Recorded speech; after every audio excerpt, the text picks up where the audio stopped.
Assalamualaikum warahmatullahi wabarakatuh.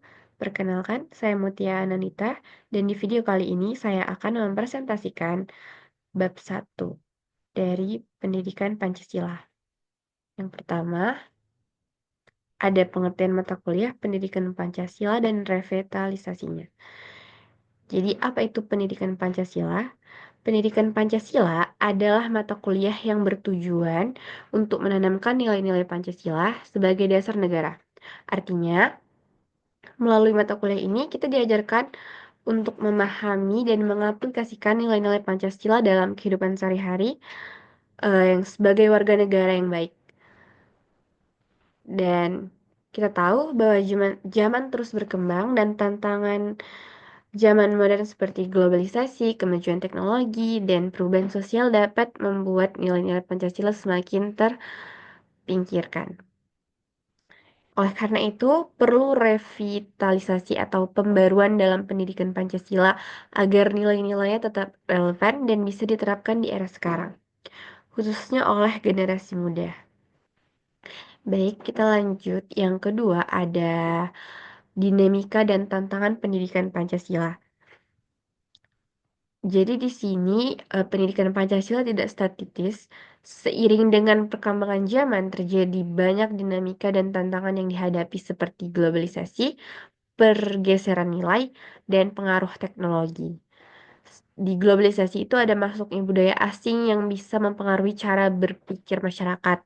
Dan di pergeseran nilai itu ada banyak orang lebih mengutamakan kepentingan pribadi dibandingkan kepentingan bersama. Dan di pengaruh teknologi, informasi dari internet bisa berdampak positif, tapi juga bisa menyebabkan penyebaran informasi yang bertentangan dengan nilai-nilai Pancasila. Dan yang ketiga, kita akan masuk, yaitu pentingnya mata kuliah pendidikan Pancasila. Kenapa kita harus mempelajari pendidikan Pancasila? Karena kita dapat membentuk karakter mahasiswa sebagai warga negara yang baik. Seperti Pancasila mengajarkan nilai-nilai yaitu gotong royong, keadilan, dan persatuan yang sangat penting dalam keadilan kehidupan bermasyarakat. Yang kedua ada menanamkan kesadaran akan pentingnya persatuan dan kesatuan Indonesia, yaitu dengan negara yang beragam dan dengan memahami Pancasila kita bisa menghargai perbedaan dan menjaga persatuan bangsa. Dan yang ketiga bisa mendorong mahasiswa untuk berkontribusi dalam masyarakat dan bukan hanya untuk dipahami tetapi juga untuk diterapkan dalam kehidupan sehari-hari agar kita bisa menjadi agen perubahan yang positif di lingkungan sekitar. Yang kita masuk ke 4, yaitu landasan dan dasar-dasar pemikiran pendidikan Pancasila. Di sini ada dasar historis, dasar filosofis, dasar sosiokultural pendidikan, dan dasar yuridis. Di sini, di dasar historis itu membuktikan bahwa Pancasila lahir sebagai dasar negara melalui proses yang panjang dan telah terbukti mampu menyatukan bangsa Indonesia. Dari dasar filosofis itu ada pandangan hidup bangsa dan menjadi pedoman dalam bernegara. Dan dasar sosiokultural, setiap masyarakat memiliki nilai dan norma yang berkembang sesuai dengan kondisi sosial dan budaya mereka. Kemudian ada dasar yuridis, di sini segala sesuatu harus berdasarkan hukum. Dan menekankan pentingnya kesadaran hukum dan ketaatan terhadap peraturan yang berlaku. Kita masuk yang kelima. Ada kerangka konseptual pendidikan Pancasila. Jadi di sini kita bisa mengembangkan ada beberapa fungsi utama dalam pendidikan Pancasila yaitu tentang intelektual, emosional, dan sosial. Kemudian watak peradaban bangsa yang bermartabat. Kemudian mencerdaskan kehidupan bangsa sesuai dengan tujuan pendidikan nasional. Yang artinya di sini pendidikan Pancasila itu bukan hanya sekedar mata kuliah yang harus ditempuh, tetapi memiliki tujuan besar dalam membentuk masyarakat yang lebih baik.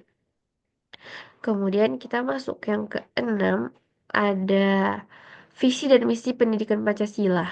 Visinya itu menciptakan generasi yang berkarakter dan cinta tanah air. Kemudian misinya itu yaitu menginternalisasi nilai-nilai Pancasila dalam kehidupan mahasiswa agar mereka bisa berkontribusi bag- sebagai pembangunan bangsa. Kemudian juga mendorong mahasiswa untuk berpikir kritis, tapi tetap berdasarkan nilai-nilai kebangsaan. Kemudian kita masuk yang ketujuh itu ada tujuan dan capaian penyelenggaraan pembelajaran pendidikan Pancasila. Di sini ada dua, yaitu sebagai bagian dari nasionalnya untuk bertujuan untuk mewujudkan cita-cita bangsa, yaitu masyarakat yang adil, makmur, dan beradab. Yang kedua itu eh, mahasiswa itu diharapkan dapat memahami dan mengaplikasikan nilai-nilai Pancasila dalam kehidupan sehari-hari. Kita masuk yang kedelapan. Yang kedelapan itu tentang menggali sumber historis, sosiologis, yuridis, dan politik pendidikan Pancasila. Dan dari sumber historis itu banyak pelajaran tentang bagaimana nilai-nilai Pancasila berkembang dan diterapkan dalam kehidupan berbangsa. Kemudian dari sosiologisnya itu setiap masyarakat memiliki norma dan nilai yang berbeda yang membantu kita memahami bagaimana nilai-nilai ini beradaptasi seiring waktu dan bagaimana kita bisa bersikap bijaksana terhadap perubahan sosial. Dan dari sumber yuridis, negara Indonesia itu kan negara hukum yang berarti semua kebijakan dan keputusan harus berdasarkan aturan hukum yang jelas. Kemudian ada dari sumber politis. Di sini Pancasila juga menjadi pedoman dalam kehidupan politik di Indonesia. Pendidikan ini juga baik akan menghasilkan sistem politik yang sehat, bermoral sehingga kesejahteraan masyarakat dapat tercapai. Dan sebagai kesimpulannya, dan dari bab satu ini yaitu pendidikan Pancasila itu adalah mata kuliah yang sangat penting dalam membentuk karakter mahasiswa dan generasi muda Indonesia.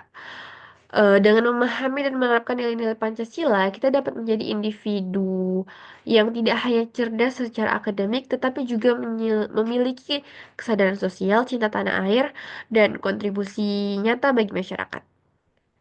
Baik, sekian dari presentasi saya tentang bab satu pendidikan Pancasila. Sekian dan terima kasih.